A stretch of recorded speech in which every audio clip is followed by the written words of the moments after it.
Hello friends, wealth plus में आपका स्वागत है। हेलो फ्रेंड्स, ट्रिपल सी की इस सीरीज़ में आपका स्वागत है। मेरा नाम है वीरेंद्र सिंह। आइए बात करते हैं कैल्क प्रोग्राम जो लिब्रे ऑफिस का पार्ट है, इसमें किस तरह से हम काम कर सकते हैं।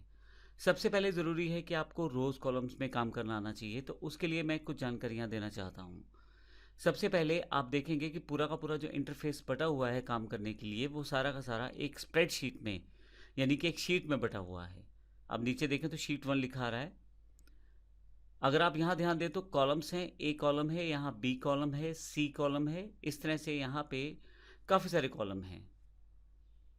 अगर आप सबसे लास्ट कॉलम देखना चाहते हैं तो कंट्रोल के साथ राइट एरो दबाएंगे तो सबसे लास्ट कॉलम पे आप आ जाएंगे। ए एम जे के नाम से हमारे पास सबसे लास्ट कॉलम है। फिर से कंट्रोल के साथ अगर मैं लेफ्ट एरो दबाऊं तो वापस A1 पे आ जाऊंगा, यानी कि सबसे पहले आ जाऊंगा। अब हमारे पास जिस तरह से कॉलम्स हैं B C D, आप देखेंगे अल्फ़ाबेटिकली इनका नाम दिया गया है ताकि आपको आसान रहे याद रखने में। इस तरह से रोज़ हमारी जो है वो नंबर्स में दी गई हैं, 1 2 3 4। तो इस तरह से अब यहाँ रोज़ में जब आप यहाँ साइड पे क्लिक करते हैं तो सिलेक्ट हो जाती है पूरी की पूरी रो, तो वो दिखा रही है रो कौन सी है। तो इस तरह से रोज़ और कॉलम्स मिलते हैं तो आपके लिए बहुत सारे हज़ारों सेल्स बना देते हैं। हर सेल का एक एड्रेस रहता है और उस सेल में आप आसानी से काम कर सकते हैं। तो अगर मैं यहाँ बताऊँ आपको तो ये मेरा जो सेल है D5 है। D5 कैसे है, आप इसका कॉलम देखें D, और आप फिर इसका रो देखें 5। इस तरह से ये F6 है और ये G6 है। आप एड्रेस यहाँ भी देख सकते हैं नेम बॉक्स में, यहाँ पे G6 एड्रेस दिखाया गया है। माउस जैसे जैसे क्लिक करूँगा उस पर्टिकुलर सेल का आपको एड्रेस दिखाया जाएगा। नेम बॉक्स जो है ना केवल सेल का एड्रेस दिखाएगा, बल्कि आप एक से ज़्यादा सेल्स को सिलेक्ट करें तो उनकी एक रेंज भी दिखाएगा। जैसे अभी आप E1 पे हैं, लेकिन मैं अगर माउस का लेफ़्ट क्लिक दबा के नीचे की तरफ ड्रैग करता हूँ तो आपके पास यहाँ पे कुछ और सिलेक्शन हो जाएगी। देखिए मैंने यहाँ पे 6 सेल सेलेक्ट कर लिए हैं।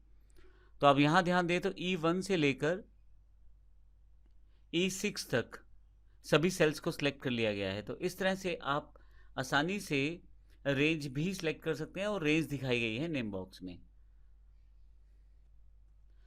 अब अगर हम बात करें कि हम काम कैसे कर सकते हैं सेल्स में, आपको सेल्स में काम करने के लिए आपको जहाँ टाइप करना है वहाँ उस पर्टिकुलर सेल पे चले जाएं और वहाँ टाइप करना शुरू करें। जैसे एग्जांपल के लिए मैं यहाँ टाइप करना शुरू करता हूँ। अभी तक आप जो टाइप कर रहे हैं वो आपके पास ऊपर दिखाया जा रहा है, बार में भी, फार्मूला बार में भी दिखाया जा रहा है। मैं एंटर कर देता हूँ तो मेरे पास ये फाइनल हो जाएगा नेम। अगर मुझे चेंज करना है और यहाँ मैं चेंज करना चाहूँ तो मुझे इसके लिए डबल क्लिक करना पड़ेगा। अगर मैं इसी सेल पे पहले से जिसमें वैल्यू है, जैसे नेम वैल्यू है, अगर मैं डायरेक्टली इस पर टाइप करूँगा तो ये वाला वैल्यू हट जाएगा जो C2 सेल में पहले से स्टोर है और उसकी जगह नया वैल्यू आ जाएगा। लेकिन अगर मुझे इसी में मॉडिफाई करना है तो फिर मुझे डबल क्लिक करना पड़ेगा। देखिए जैसे मैं यहाँ पे जैसे ही माई टाइप करता हूँ, प्रॉब्लम यह है कि पहले वाला कंटेंट हट गया है, तो एस्केप कर देता हूँ, वापस आ जाएंगे, नहीं कि वो कैंसिल हो गया। तो इसका अर्थ ये हुआ कि अगर आप किसी सेल में कुछ इंसर्ट करना चाहते हैं, कुछ वैल्यू डालना चाहते हैं तो आप डाल सकते हैं नॉर्मल टाइप करके, लेकिन अगर आप उसको बाद में चेंज करना चाहें तो डबल क्लिक करें। ये देखें आपके पास कर्सर आ गया है यहाँ पे, मैं यहाँ कुछ भी टाइप कर सकता हूँ। और आप डबल क्लिक के बजाय F2 बटन का प्रयोग कर सकते हैं। F2 शॉर्टकट की है, F2 से भी आप आसानी से एडिट कर सकते हैं। तो अगर मैं डिलीट करना चाहता हूँ तो बैक स्पेस दबा के यहाँ से मैं हटा देता हूँ एक्स्ट्रा वैल्यू, तो नेम मेरे पास यहाँ पे आ जाएगा। इसके अलावा आप चाहें तो इस फार्मूला बार जो ऊपर दी गई है यहाँ भी क्लिक करके आप चेंज कर सकते हैं सेल वैल्यू में। ये देखें, तो आप कहीं से भी चेंज कर सकते हैं। मैं डबल क्लिक करके अब यहाँ से सिलेक्ट कर लेता हूँ, इस टेक्स्ट को हटा देता हूँ। तो इस तरह से मैं किसी भी सेल में वैल्यू इंसर्ट कर सकता हूँ। Name, roll number, Hindi, English, science और टोटल, ये मैंने कुछ फील्ड्स बनाई हैं यहाँ पे। अब ध्यान दीजिएगा, अगर आपको कहीं पे मूव करना है तो बड़ी आसानी से एरो की के साथ मूव कर सकते हैं। ऊपर एरो की से आप ऊपर वाले सेल पे चले जाएंगे, लेफ्ट एरो की से लेफ्ट सेल सेलेक्ट कर सकते हैं, राइट एरो की से राइट सेल्स, और डाउन एरो की से नीचे वाले सेल्स पे। तो बड़ी आसानी से आप इसमें सेल्स में मूव कर सकते हैं एरो की के साथ।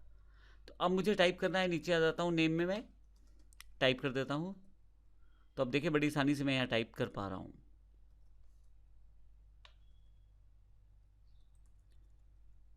इस तरह से मैं कुछ रोज़ यहाँ पे क्रिएट यानी कि कुछ डेटा यहाँ इंसर्ट कर लेता हूँ। अब यहाँ पे हमारे पास एक छोटा सा टेबल तैयार है जिसमें मैंने एक एग्जाम्पल डेटा डाल दिया है। आप देखेंगे कि इसमें जो हमारा पहला जो सेल जहाँ से मैं ये टेबल स्टार्ट कर रहा हूँ वो C2 है, और फिर उसके बाद C3, C4, C5 इसमें वैल्यूज़ डाली है नेम्स की। फिर D2 मेरे पास सेल है रोल नंबर, उसमें D3, D4, D5 में उन रोल नंबर्स को प्लेसेस किया गया है। फिर E2 में हिंदी सब्जेक्ट के मार्क्स हैं 50, 46, 56, ये हमारे पास E3, E4, E5, E6, E7 में है। इस तरह से इंग्लिश जो शुरू है वो F2 से है, F3, F4, F5 में उसकी वैल्यूज़ हैं, और इस तरह से बाकी सेल्स भी मैं यहाँ पे प्रयोग कर रहा हूँ। अगर हम सेल्स की बात करें, कॉलम्स की बात करें, रोज़ की बात करें, तो हज़ारों यहाँ पे रोज़, कॉलम्स और सेल्स यहाँ पे हैं। मैं अगर कंट्रोल के साथ राइट एरो की दबा दूँ तो सबसे लास्ट कॉलम पे पहुँच जाऊँगा, AMJ पे। अगर मैं इस तरह से बोलूँ कि A से कॉलम शुरू है और लास्ट कॉलम हमारे पास AMG है, तो टोटल 1024 कॉलम्स हमारे पास इस स्प्रेडशीट में शामिल हैं। इसी तरह से अगर मैं यहाँ कंट्रोल दबाकर डाउन एरो की दबा देता हूँ तो आपके पास यहाँ नंबर ऑफ रोज आ जाएंगी जितनी भी हमारे पास इस स्प्रेडशीट में है। 10,48,576 रोज हमारे पास यहाँ अवेलेबल हैं। तो आपसे ये क्वेश्चन पूछा जाता है कि कितनी कॉलम्स और कितनी रोज हैं, वो जानकारी यहाँ पे आपको मिली है। डिफ़ॉल्ट रूप में आपके पास एक सिंगल शीट रहती है। आप चाहें तो यहाँ शीट्स बढ़ा सकते हैं। शीट बढ़ाने के लिए आपको प्लस पे क्लिक करना है, आप दूसरी शीट ऐड कर सकते हैं, तीसरी शीट ऐड कर सकते हैं, और मैक्सिमम आप 10,000 शीट्स एक स्प्रेडशीट फाइल में ऐड कर सकते हैं। तो इस तरह से हमने एक इंट्रोडक्शन दिया है, एक हमने स्प्रेडशीट के प्रोग्राम को देखा है, कैल्क के प्रोग्राम को देखा है जिसमें हम टाइप कर सकते हैं रोज़ क्या है, कॉलम्स क्या है, और बेसिकली हम उसमें किस प्रकार से काम कर सकते हैं। तो याद रखिएगा, आपका पहला कॉलम A से लेकर कॉलम AMJ लास्ट कॉलम है हमारे पास, और मैक्सिमम नंबर ऑफ कॉलम जो हैं वो 1024 हैं हमारे पास। इस तरह से मैक्सिमम नंबर ऑफ रोज़ हैं वो 10,48,576 रोज़ हैं, और मैक्सिमम नंबर ऑफ जो सेल्स रहते हैं एक शीट में वो बिलियन सेल से भी ज़्यादा रहते हैं। और इसके अलावा जो शीट्स हैं वो मैक्सिमम नंबर ऑफ शीट की बात करें तो 10,000 शीट आप हर स्प्रेडशीट फाइल में बना सकते हैं। तो इस तरह से हम प्रयोग कर सकते हैं अपने स्प्रेडशीट प्रोग्राम को कॉलम, रोज़ और शीट्स बनाने के लिए। अभी देखिए मैं शीट 3 पे हूँ, लेकिन शीट 1 पे आऊँगा तो मेरे पास वो डेटा आ जाएगा। लेकिन इस वक्त मैं सबसे नीचे हूँ, तो कंट्रोल दबा के अप एरो की दबाऊँगा तो मैं वापस A1 पे आ जाऊँगा। तो यहाँ मेरे पास अपना टेबल पहले से अवेलेबल है। इस सेशन में हमने एक बेसिक इंट्रोडक्शन ली है सेल्स की। अगले सेशन में हम सिलेक्शन, इंसर्शन, डिलीशन इत्यादि की जानकारी लेंगे। धन्यवाद।